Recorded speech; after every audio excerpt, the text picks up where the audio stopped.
The New York City Marathon is just 2 days away. More than 50,000 runners will take on the 26-mile course, starting on Staten Island and ending in Central Park. And whether you're a first-timer or a seasoned runner, the race is a serious challenge. We have two marathon runners here with us in studio. Nikki Larson is a group fitness instructor, and this is her first marathon. And Andrew Robbins is a personal trainer who has run 11 marathons. Correct. Oh, my goodness. Thank you so much for joining us. Nikki, this is your first marathon, so why did you decide to run it? Well, I come from a very active family, so I'm actually the last person in my family to do a marathon, so it's always kind of been in the back of my mind. But after living in New York for 13 years, I knew that my first one had to be here. So I had the opportunity to run with an amazing charity this year, and I grabbed it, and this is the year. I'm very excited. That's terrific. It's going to be a big deal. It is. Andrew, as a trainer, you know, what should runners be doing in these final days before the big race? You want to rest, hydrate, you want to carb up. So eat lots of pasta? Lots of pasta. Yeah. Things that are simple, easy to digest, and you know, the things that you know are going to give you good energy for race day. Okay. So do you keep training? Or are you just doing all these things? So a lot of runners will do like a taper. So like the last 2 weeks before the race, they'll take it easy. You know, shakeout run, you know, a couple miles before race day just to make sure your body's feeling good and loose is usually a good idea.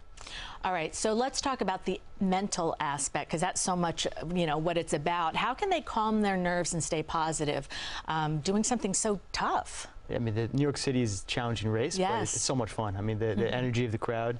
I mean, you can't compete with that. New York City crowd is the best in the world.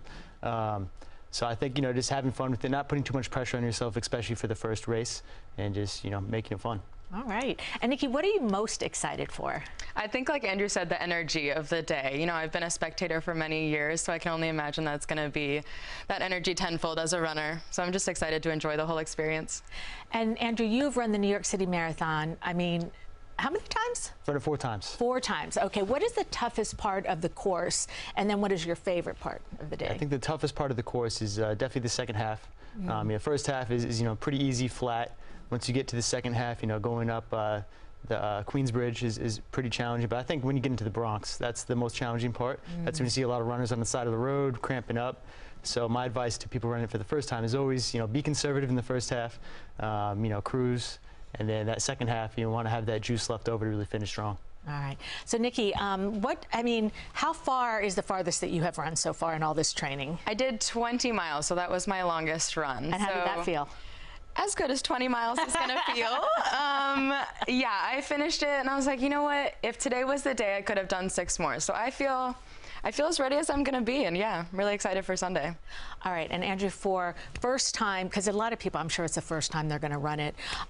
What are some of the common mistakes that first-time runners make that you want to let them know about? I think the major mistake a lot of people make is they go out way too fast. You know, they get that adrenaline rush. You know, the crowd in Brooklyn is rowdy and, you know, makes you want to run fast.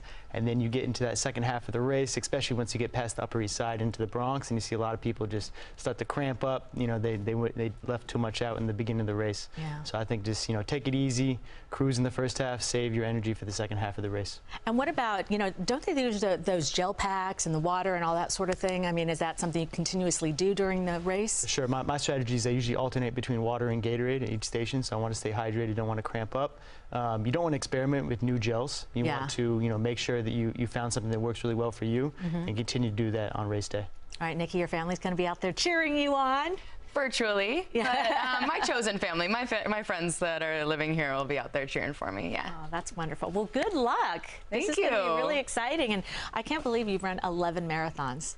Yeah, every single one has been fun, but, you know, New York City is by far the best. Are you doing this one or no? I'm not doing it this year. I have a toddler, which makes it challenging to do those long runs, but definitely plan to get back to it in the future. All right. Well, thank you both for being here. I really appreciate it. All right. Thank you so much. And thank you so much for joining us. A reminder, again, is that the New York City TCS Marathon is this Sunday, November 5th. It starts at 8 o'clock in the morning on Staten Island, ends in Central Park. We have a full guide to the route and road closures on our website, cbsnewyork.com. We'll be right back.